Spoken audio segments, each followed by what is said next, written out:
Modern Family is almost at the end here. And you have been on this show for half of your life. Exactly half my life. Yeah, I turned 21 in January, and I've been on it since I was 11. Which is so insane that now, like, as it comes to an end, like, have you really been looking back and reflecting on it, or is it kind of like, it's over, I'm ready to do something new? I mean, I think it's kind of both. Yeah. You know, like, I am definitely ready to do something new, and I'm really excited about what that is. Yeah. But I definitely I'm so grateful for what's given me that opportunity, and that is the show. And I'm also grateful for working with such lovely people, because you don't always get to do that. That's so And we true. have the best crew, and we do have a really amazing cast, and everyone we work with is really special. So I think for me, it's like, it's hard to let that go.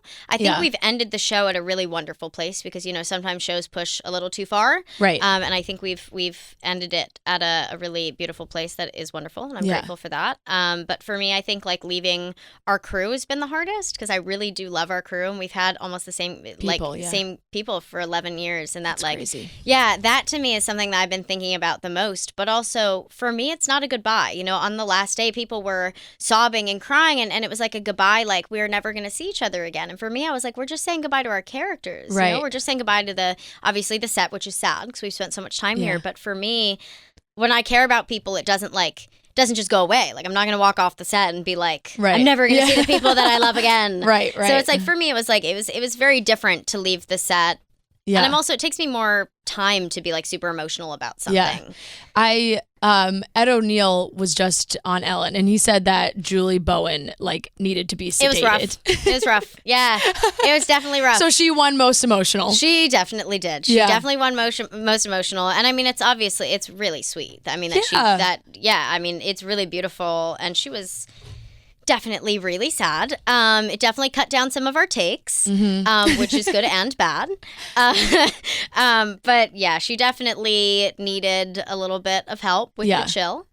But again, it's really nice that she feels that way. And I mean, the show means so much to all of us. We've all gone through so much while being on that show. I mean, you go through so much in 11 years in general, but especially, you know, during being those on the show. Ages. Yeah, absolutely. Yeah.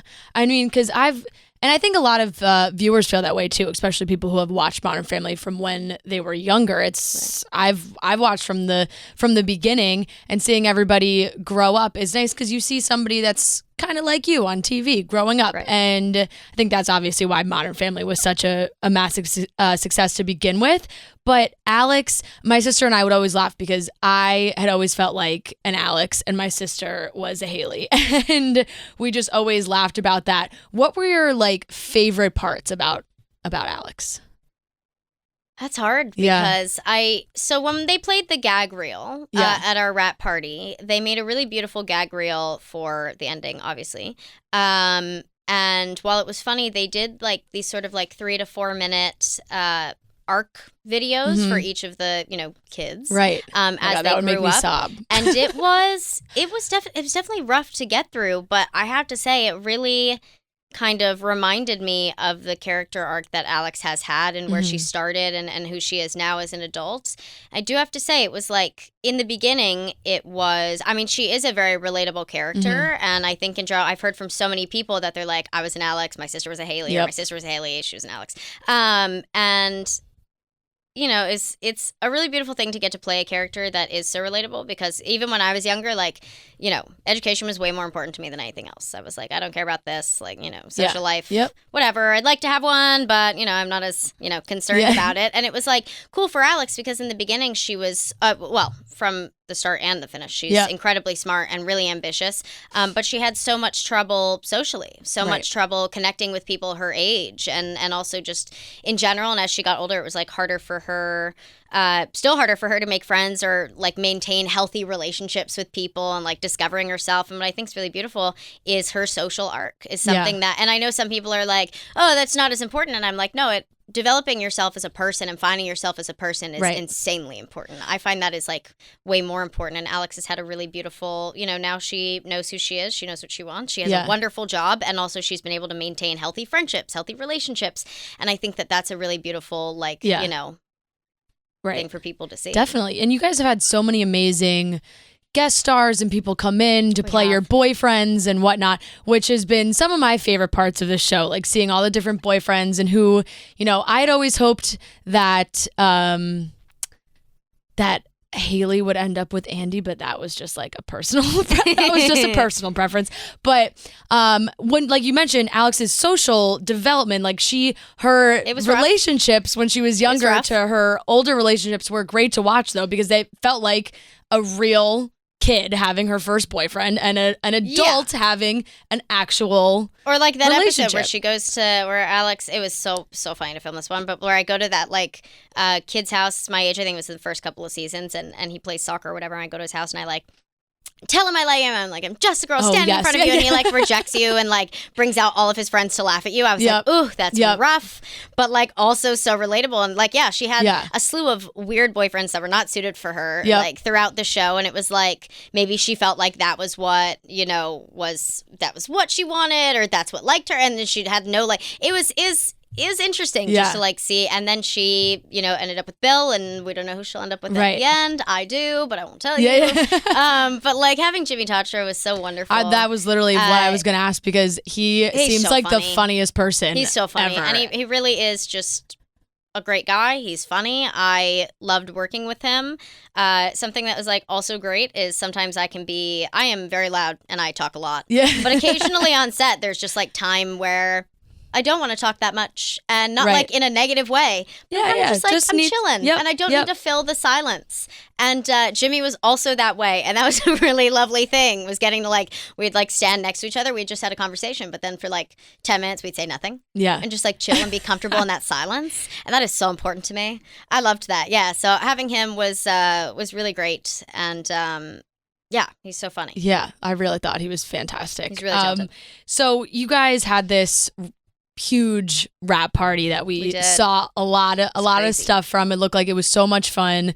What has it been like just kind of having these, I know it feels like last moments, like you said before, it's not like you're never going to see these people again.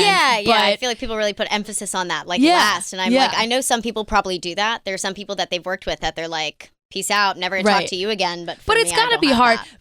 I'm sure it sucks because it could be hard down the road to get everybody in one room together. Absolutely. And it is a goodbye for some people, because, you know, some people you're close to, but you're not as close to. You know, when you have over 100 people in a crew, you know, there are people that you get really close to, and there are some that you don't, not for any reason other than there's just no time for it, or, you know, not even age differences, because some of my friends there are way older than me and some of the closest people, but just in general, you know, you're closer to some than others. So definitely it'll be a lot harder to see some of the people you're not as close with. So I definitely get some of the, like, you know, goodbye. And I get the sadness. It was just for me, you know, people that I love and I care about. It's just like in my mind, I am so rooted in knowing that that's not going to be a goodbye for me. So it was a little different. But the party was awesome. The party was super awesome. I think everyone really had gotten out the majority of their tears the night before, which was great. Our last day. And time our last to party night of working instead. together. Yeah, and it was really nice to spend that time with them. It was nice to meet some of the people on the crew actually that I had never met. Some of the people, you know, who aren't there daily. Right. Really nice to see them, and just in general it was really cool, you know, like the mural on the wall and the gag reel video that was so beautiful, and seeing that there was a drink named after me that was actually good. Awesome. I was hype about that. What was it? Do you remember? I don't remember. And I how don't good remember. it was. I didn't even go to the bar, and I didn't even look. So my boyfriend went to get us drinks, and he came back with 2 different drinks for me, and I was like, oh babe, I was like, damn, you really think some serious stuff of me today. And he was like, no, I brought you what you wanted, and I also brought you have your own drink. And I was like, gotta at least try so cool. And my own drink was hype. I'm not gonna lie. That's it was great. awesome. I was really excited about that. I took a picture of that. Like, they sent a professional photo of like the thing that said like the Alex's drink, and I was like, cool. That is, anytime you go to an event and there's like a drink after you, it's so cool. That had never happened to me, and that was so cool. I'm shocked that's the first time that's ever happened. Aside from like my own birthday, right. Like I said, and your yeah. I mean, like my own birthday is a little different, but like it never happened to me anywhere else. That's true. So it's cool. I really admire the relationship that you and Sarah Hyland have maintained throughout, like, doing this entire show together. What is that relation? Like, what does that relationship kind of mean to you? I mean, it means a lot. She's a wonderful Yeah. person, and she's my sister on the show, and I'm very close to her in real life. And it definitely means a lot to me. I have to say, the closest person, the person I am closest to is Nolan Gould. Yeah. He is like my best friend and my brother. I texted him the last day, and I was like, listen, I love you lots, and you know how much I love you. I was like, you know, I'm not as sappy, because he was like so sappy on the last day. I was like holding him as he sobbed. Oh my He would gosh. hate that I'm saying this, but I was holding him as he sobbed. But like, I messaged him and I was like, listen, I love you. You know I love you. I not only worked on a great show, but I gained a best friend. I gained a brother in the process. Yeah. And he was like, I'm sobbing more. And I was like, well, that was kind of the point. Yeah. But he and I'd say, are probably like the closest out of everybody. You know, we've grown up together. We're the same age. I took him to Vegas for his 21st birthday. So he and I are incredibly close. So I feel like, you know, there's so many people on the cast I'm very close with, and Sarah is wonderful as well. Yeah. You know, we're siblings. And I think it's also been like kind of different, because we were going through different things at different times, and then at a certain point, you know, as I got older, we were able to maintain more of like a friendship instead of a sistership, because you know, I feel like sometimes when you're younger and someone's older and they're like, I'm like probably annoying, and like, you know, the younger sister's probably annoying. So it's been really nice as I got older to be able to share in like some of those experiences with her and be closer to her in that way, 'cause, you know, there's an age gap between us, and now it's kind of like there isn't, because I'm over 21. Right. I'm cooler. Yeah. Not like it was like over 21 was the time, but like, you know, past like 16, you're definitely a lot cooler than you are. You start like, to have kind of like the 13. same problems, sort of. Like this, but like also just like the same things you're into, like same things you're doing. Then it's like you can talk about guys when you're like 13, like you mention anything, and it's like, ew. Yeah. So it's like, or you like hear something and you're like, oh my god, Yep. crazy. And then you get older and you're like, oh, yeah, this is different. Definitely. And you have, like you said, cast is fantastic, and all of these parent type figures on this show. Is there anybody who has given you like lifelong advice? You know, I'm sure they all have, but like anything that has really stuck with you? I think the thing that sticks with all of us the most is